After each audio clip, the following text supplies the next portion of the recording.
live de hoje é sobre turismo acessível, sobre acessibilidade em viagens. A convidada para essa live é a Laura Martins. Ela é uma mulher muito inspiradora, que eu gosto demais de conversar e eu já aprendi muito com ela. E ela, gente, é completamente apaixonada por viagens. E a Laura é cadeirante e ela compartilha todas as suas experiências pelo mundo, entre outros temas também, no blog dela que chama Cadeira Voadora. Super recomendo, sigam a Laura, sigam o Cadeira Voadora, porque a gente aprende muito com os conteúdos da Laura. E hoje a gente vai conversar sobre esse tema com ela, que tem muita propriedade para falar, tem muita coisa para compartilhar aqui com a gente.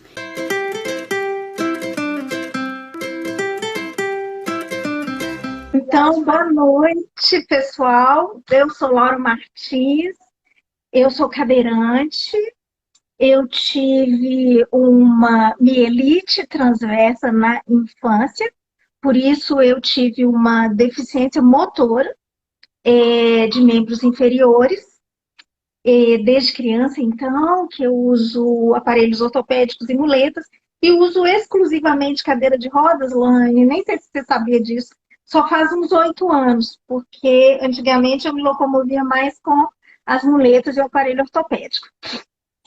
Foi exatamente por causa da falta de acessibilidade, da falta de cuidado com as nossas ruas e tudo mais, que eu optei por ficar na cadeira em tempo integral.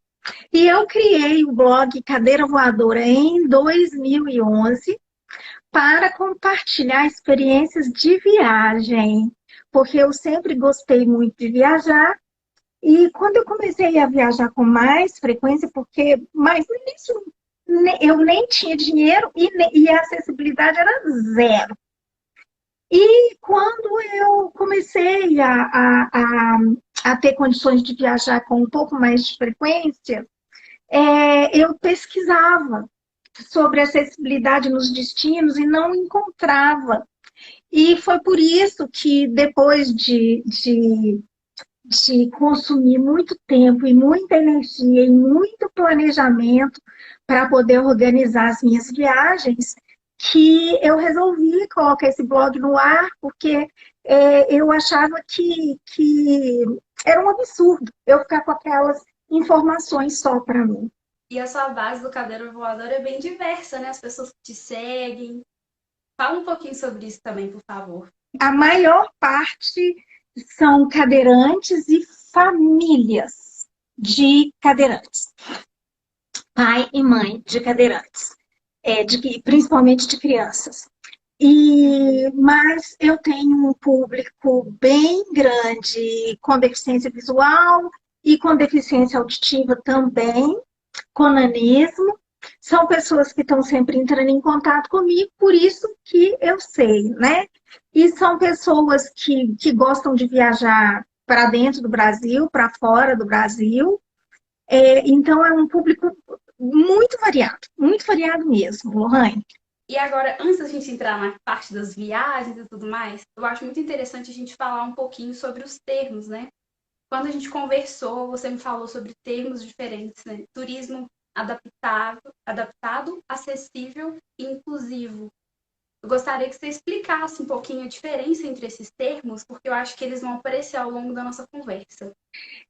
De modo geral, as pessoas usam a expressão turismo acessível de uma maneira equivocada, para não dizer com má fé mesmo, mas eu vou preferir achar que é de uma maneira equivocada. Porque, às vezes, o hotel faz uma rampa e já diz que é acessível. O ônibus coloca um adesivo de acessibilidade porque, sei lá, porque tem uma cadeirinha e o cadeirante sai da própria cadeira, passa para aquela outra cadeirinha, que a gente chama de cadeira de transbordo ou cadeira de corredor, e aí eles carregam a gente para poder entrar no ônibus. Mas isso não é acessibilidade. Daí é muito arriscado a gente falar em turismo acessível, porque pelas leis brasileiras, para a gente considerar algo acessível, precisa oferecer no mínimo, porque a lei mudou e a lei já está mais exigente, sabe, Lohane? Uhum. Precisa, os lugares precisam oferecer, no mínimo, segurança e autonomia. Segurança, a gente já é muito fácil você bater o olho e verificar que um cadeirante sendo carregado para entrar num ônibus, para entrar num lugar qualquer, não é seguro. Principalmente se o cadeirante não tiver mobilidade de braço, então ele não tem equilíbrio. Como é que, às vezes, a outra pessoa que vai carregar não é nem treinada? Isso sem contar o constrangimento. Nós não estamos nem falando do constrangimento, que também é grave. Uma pessoa desconhecida te pegar no colo, e para quem está carregando também é um constrangimento você pegar uma pessoa desconhecida no colo.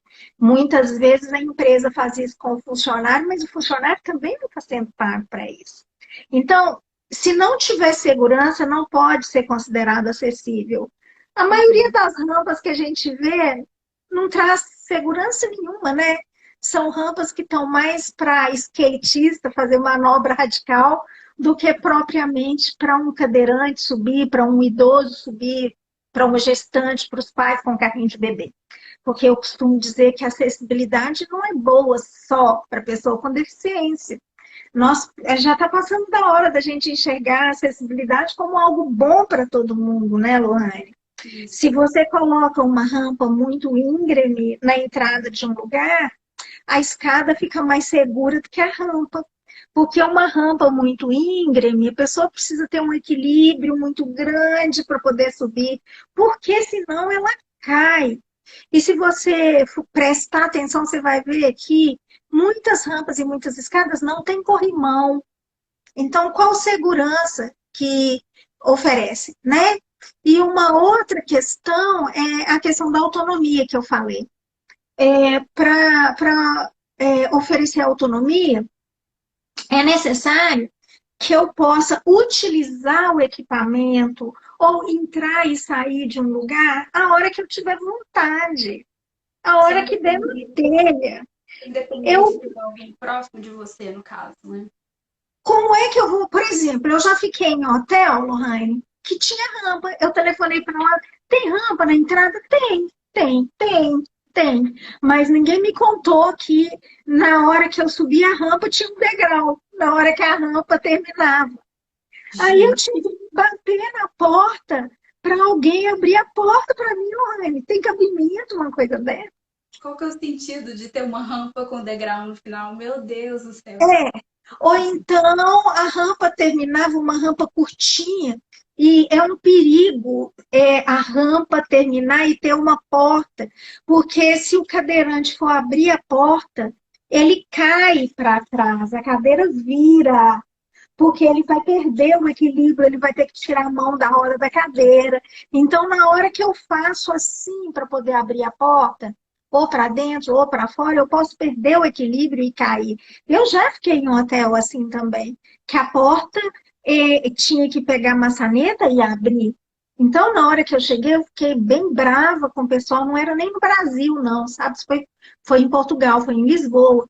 E aí eles ficaram super atentos. Na hora que eu apontava, eles já saíam correndo para poder abrir a porta, sabe? Mas isso porque realmente eu fiquei brava. Então, tem que oferecer autonomia. Eu não posso ter que depender de uma pessoa todas as vezes que eu quiser comer, todas as vezes que eu quiser ir ao banheiro. Eventualmente, tudo bem, mas sempre. Agora, as leis brasileiras já estão exigindo o desenho universal, que é tudo ser pensado para oferecer segurança, autonomia, conforto para o maior número possível de pessoas, para um universo de pessoas. Porque não adianta ser bom para uma categoria de pessoas e não ser para outras. Então, para eu falar que é acessível hoje em dia, talvez seja melhor eu nem falar. Eu aconselho as pessoas a fazerem o seguinte: fala que tem, fala, descreve o que é que tem. O turismo adaptado seria quando a gente adapta os locais para poder receber pessoas com deficiência ou com mobilidade reduzida, não somente pessoas com deficiência, um idoso, alguém que está com a mobilidade reduzida por um acidente, né? Isso é muito Uhum. comum em turismo na natureza, porque quando tem cachoeira, quando tem praia, nós estamos lidando com geografia e a gente não vai poder fazer uma intervenção do mesmo modo que a gente faz quando é um ambiente construído, né, Lohane? Porque por questões ecológicas nós não podemos sair interferindo no meio ambiente. As regras que englobam a questão da acessibilidade nem sempre são, né, aplicáveis a uma parte Não, não tão porque você não vai acessível. destruir a natureza, você não vai interferir de uma forma a produzir dano para o meio. Você quer que aquilo seja acessível para as pessoas, mas você não pode. Minha mãe diria vestir um santo desvestindo outro santo, né? E o turismo inclusivo aí já é algo mais amplo, porque quando a gente fala em turismo inclusivo, a gente está dizendo em receber bem todos os públicos, não só pessoas com deficiência. E a gente não pode esquecer disso de jeito nenhum. Quando é inclusivo para todo mundo, para preto, para branco, para LGBT, para todo mundo, né? Para obeso, para gestante, para quem tem intolerância a glúten, para diabético, inclusivo, é inclusivo mesmo, é para todo mundo.